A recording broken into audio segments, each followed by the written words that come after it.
आप सभी को जय मसीह। आशा करता हूँ कि आप सभी जो अपने अपने स्थानों पे अच्छे होंगे, मगन होंगे और परमेश्वर के नाम की महिमा कर रहे होंगे। मेरे प्रियो, जैसे कि आज हम मिले हैं, तो क्यों ना हम थोड़ी देर परमेश्वर के वचनों से मनन करें, परमेश्वर के वचनों से सीखें।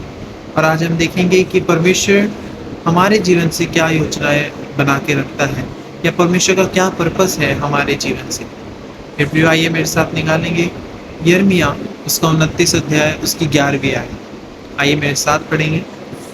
यिर्मयाह उसका 29 अध्याय उसकी 11वीं आयत में कुछ इस प्रकार लिखा, क्योंकि यहोवा की ये वाणी है कि जो कल्पनाएं मैं तुम्हारे विषय करता हूँ उन्हें मैं जानता हूँ, वह हानि की नहीं वरन कुशल ही की है, और अंत में तुम्हारी आशा पूरी करूँगा। मेरे प्रियो, हम अपनी लाइफ में एक क्वेश्चन मार्क लेके चलते हैं। हम अपनी लाइफ में एक क्वेश्चन मार्क लेके चलते हैं कि परमेश्वर हमारे जीवन में कब ब्लेसिंग्स को लेकर आएगा, परमेश्वर कब हमारे जीवन में उस अच्छी चीज़ों को लेकर आएगा जो हम चाहते हैं। मेरे प्रियो, और परमेश्वर का वचन क्या कहता है, एक चेतावनी के रूप में हम इस चीज़ को लेंगे, एक रिमाइंडर के रूप में हम इस चीज़ को लेंगे, क्योंकि यहोवा की ये वाणी है कि जो कल्पनाएं मैं तुम्हारे विषय करता हूँ उन्हें मैं जानता हूँ।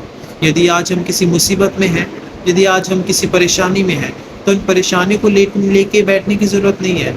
परमेश्वर का वचन एक रिमाइंडर देके कह रहा है कि जो मैंने तुम्हारे लिए सोच रखा है, जो मैंने तुम्हारे लिए आगे के लिए सोच रखा है, उसको वो जानता है, और अंत में वो हमारी आशा को पूरी करेगा। आज हमारे को सिर्फ ये नहीं देखना कि हम किस परेशानी में, हम किस दुविधा में हैं। मेरे प्रियो, यूसुफ भी बहुत सारी दुविधा में था, बहुत सारी कठिनाइयों में था। जब उसके भाइयों ने उसको बेच दिया, उसका परिवार उसके साथ नहीं रहा।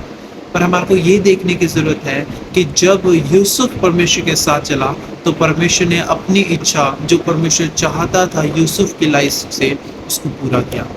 मेरे प्रियो, आज हमारे को परमेश्वर के साथ चलने की ज़रूरत है, परमेश्वर की इच्छा जानने की ज़रूरत है, परमेश्वर के साथ समय बिताने की ज़रूरत है। जब हम दाऊद की लाइफ से एग्जाम्पल देखते हैं, तो दाऊद भी कम से कम उसने कितने वर्षों तक उसने प्रतीक्षा करी, कितने वर्षों तक उसने वेट किया कि कब वो राजा बनेगा, पर वो परमेश्वर के साथ चलता रहा। वो घमंड में नहीं आया, उसने अपने घमंड को आगे नहीं आने दिया, परंतु उसने परमेश्वर को अपने आगे रखा। मेरे प्रियो, परमेश्वर को जब हम आगे लेके चलेंगे, तो परमेश्वर हमारे फ्यूचर को सिक्योर करेगा, हमारी लाइफ को सिक्योर करेगा और हमारे को आगे बढ़ाएगा। मेरे प्रियो, प्रतीक्षा तो है, पर आगे जब हम आगे जाएंगे तो उस प्रतीक्षा का फल परमेश्वर देगा।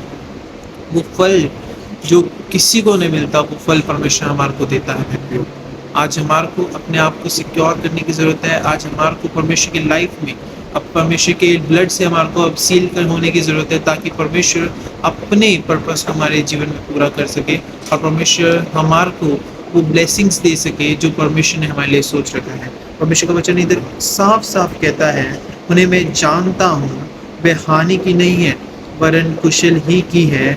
उसने हमारे लिए कुशल का सोच रखा है, उसने हमारे लिए हानि नहीं सोची। मेरे प्रियो, और अंत में वो हमारी आशा को पूरी करेगा। हमारी हर एक इच्छा को, जो हम चाहते हैं, जो हम अपने अंदर रखते हैं, वो परमेश्वर जानता है, वो हमारी हर एक उन इच्छाओं को पूरी करेगा। मेरे प्रियो, पर ये है, हमारे को समय परमेश्वर को देना है। हमें अपनी लाइफ, अपनी जो जीवन है, अपना तन मन धन परमेश्वर के हाथों में सौंपना है। जिस प्रकार मूसा ने अपना लाइफ परमेश्वर के हाथों में सौंप दिया, जिस प्रकार शमूएल ने अपनी लाइफ परमेश्वर के हाथों में सौंप दी, जिस प्रकार यूसुफ ने अपनी लाइफ परमेश्वर के हाथों में सौंप दी है, वैसे ही हमें भी अपनी लाइफ को परमेश्वर के हाथों में सौंपना है और परमेश्वर पर भरोसा करके चलना है। परमेश्वर इन वचनों के द्वारा आशीष दे आप सभी को। जय मसीह।